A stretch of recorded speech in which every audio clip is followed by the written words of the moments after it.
புரட்சித் தலைவர் எம்ஜிஆர் அவர்கள் தான் முதலமைச்சராக பொறுப்பேற்று நிறைவேற்றிய பல திட்டங்களுள் மகத்தான திட்டமாக போற்றப்படுவது ஏழை குழந்தைகளுக்கான சத்துணவு திட்டம். எம்ஜிஆர் அவர்கள் தன் இளமை காலத்தில் வறுமையின் கொடுமையை அறிந்திருந்தார். எனவே தான் முதலமைச்சரான பின் பள்ளி குழந்தைகளின் ஆரோக்கியத்தை பற்றி எம்ஜிஆர் அவர்கள் பெரிதும் அக்கறை காட்டினார். பள்ளிகளில் படிக்கும் ஏழை குழந்தைகள் பலர் சத்தான உணவு இன்றி மெலிந்தும் நோய்வாய்ப்பட்டும் இருப்பதைக் கண்டு மனம் வருந்தினார் எம்ஜிஆர்.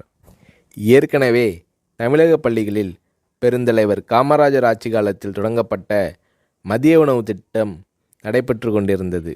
எம்ஜிஆர் அத்திட்டத்தை 1/7/1982 அன்று சத்துணவு திட்டம் என்ற பெயரில் பயனுள்ள திட்டமாக மாற்றினார். எம்ஜிஆர் அவர்கள் சத்துணவு திட்டத்திற்காக 100 கோடி ரூபாயை ஒதுக்கீடு செய்தார். முட்டை, காய்கறிகள் அதிகம் கலந்த சத்துள்ள உணவு 5 முதல் 14 வயது வரை உள்ள குழந்தைகளுக்கு வழங்கப்பட வேண்டும் என்பதே சத்துணவு திட்டத்தின் குறிக்கோளாகும். இந்திய பொருளாதார முன்னேற்றம், தொழில் முன்னேற்றம் என்பதை விட இன்றைய குழந்தைகளின் பசியும் ஆரோக்கியமும் அவசியம் என்பதை உணர்ந்தே சத்துணவு திட்டத்தை நான் அறிமுகப்படுத்தினேன் என்று சத்துணவு திட்டம் பற்றி எளிமையாக விளக்கமளித்தார் எம்ஜிஆர்.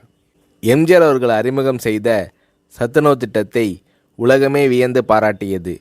மேலை நாட்டு தலைவர்கள் மற்றும் மக்கள் தொண்டு அமைப்புகளும் இத்திட்டத்தால் ஈர்க்கப்பட்டனர்.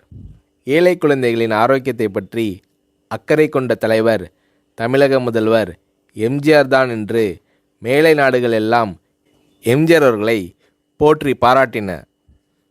எம்ஜிஆர் அவர்கள் தான் முதலமைச்சராக பதவி வகித்த போது தீட்டிய நல்ல பல திட்டங்களால் எம்ஜிஆர் அவர்களை புரட்சித் தலைவர் என்று மக்கள் பாராட்டத் தொடங்கினர்.